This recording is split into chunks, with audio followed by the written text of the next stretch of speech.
Somewhere in the Serengeti, a lion, a fully grown, mane-flowing, symbol of Africa lion, is running away. From what? From a hyena. Actually, from 17 hyenas. Because that is how the hyena operates. Not with the drama of a lone predator, but with the precision of a committee that has already voted, planned, and distributed the workload. Her name is Zara, and Zara has absolutely no time for your preconceptions. This is the story of the hyena, specifically the spotted hyena, Crocuta crocuta, the most misunderstood animal on the African continent. You think you know her. You've seen her in cartoons, the cackling sidekick, the opportunistic thief, the cowardly scavenger skulking around someone else's kill. Every single one of those things is, scientifically speaking, wrong. The spotted hyena is not a scavenger pretending to be a predator. She is the predator. And in many parts of Africa, she is the top predator. She is smarter than you think, more powerful than you know, and more socially complex than most humans give her credit for. You know, it's not easy being a hyena. People think we're just scavengers, but we're so much more than that. First, let us establish something important. The hyena is not a dog. We know she looks like a dog, she walks like a dog, she lives on the African grassland like a dog. But biologically, genetically, anatomically, in every scientific way, the hyena is a feliform. She is closer to a cat, closer still to a mongoose or a meerkat. There are 4 species in the family Hyenidae: the spotted hyena, the striped hyena, the brown hyena, and the aardwolf, which, despite its terrifying name, eats exclusively termites and is essentially harmless. Zara is a spotted hyena. She is, in technical terms, extremely adaptable. She doesn't need a den to sleep in. She sleeps in shallow pools, holes in the ground, under bushes, anywhere there is shade and safety during the heat of the day. But she does use it for one very important purpose: raising her cubs. These dens are usually old burrows dug by other animals, aardvarks primarily, that Zara has taken over. She did not dig them herself. She did not thank the aardvark. The aardvark is fine. Spotted hyenas live in clans, groups of between 8 and 80 individuals, sometimes up to 100. This is not just a pack of animals hanging around together. This is a structured society, with ranks, with politics, with alliances that last years, with grudges probably. In one remarkable study, spotted hyenas outperformed chimpanzees on cooperative problem-solving tasks. 2 hyenas were challenged to pull 2 ropes simultaneously to earn food. Okay, girls. Who can tell me what the hell are the boys doing wrong? They cooperated and figured it out quickly, without training. Experienced clan members even helped the inexperienced ones learn. Chimpanzees, for context, often need extensive training and still struggle with cooperation. The hyena, apparently, is embarrassingly smart. And at the center of all this intelligence, all this politics, all this social complexity, is a female. Spotted hyena society is matriarchal. The females run everything. Zara, as a high-ranking female, has priority access to food, to territory, to every social resource the clan controls. Even more extraordinary, a low-ranking female's cubs outrank the highest-ranking adult immigrant male. This means a cub has more social power than a fully grown male who just joined the group. Lower-ranking males are forced to live on the outskirts of the clan. Females stay with their birth clan for their entire lives. Sons leave at around 2 to 3 years old and attempt to join other clans where they will spend years at the lowest rungs of the hierarchy before slowly gaining access. Meet Gideon. Let us examine Gideon's life from the very beginning.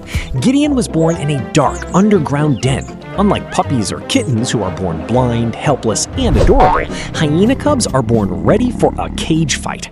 They emerge into the world with their eyes wide open, their front teeth fully intact, and a staggering amount of aggression. Within minutes of birth, Gideon and his twin brother engaged in a brutal, prehistoric wrestling match to determine who was the dominant sibling. In the hyena world, childhood is not a fairy tale. It is basic survival of the fittest. Gideon belongs to a Zaris clan. Let us look at Gideon's daily preferences. Gideon likes 2 things very much. First, he likes bone marrow. While other predators eat the meat and leave the skeleton behind, Gideon possesses jaws so powerful they can exert over 800 pounds of pressure per square inch. He treats a giraffe's leg bone the way you might treat a pretzel stick, crushing it completely to suck out the fat, nutritious marrow inside. This extreme diet means his digestive system absorbs so much calcium that his droppings turn a bizarre, chalky, brilliant white. Second, Gideon likes clan gossip.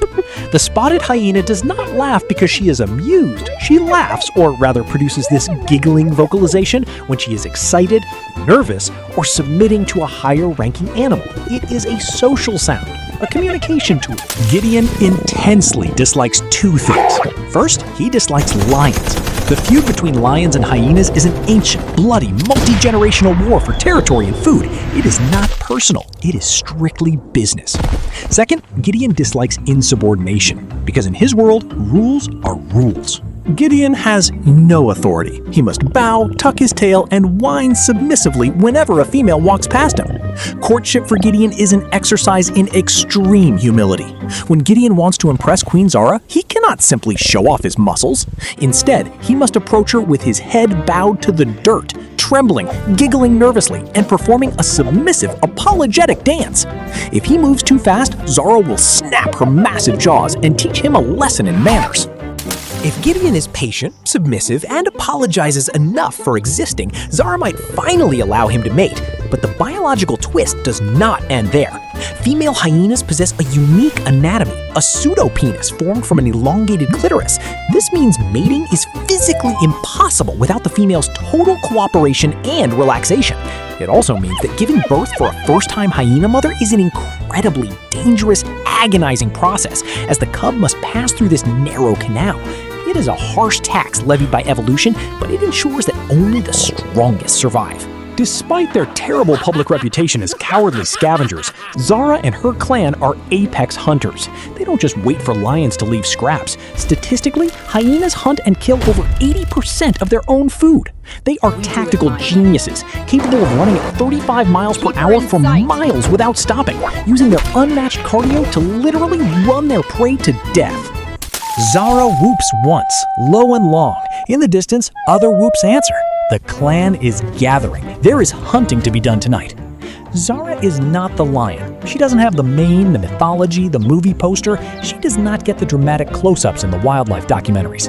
She gets the cartoon villain role, the scavenger reputation, the laugh that humans find unsettling. And yet, she runs the savannah, quietly, powerfully, intelligently, clan by clan. The spotted hyena is not a lesser version of something else. She is exactly, precisely, magnificently what she is. The most socially complex land carnivore in Africa. A hunter, a mother, a matriarch. A queen with an image problem. But the image is changing. And Zara? Zara doesn't particularly care either way. She has a clan to feed.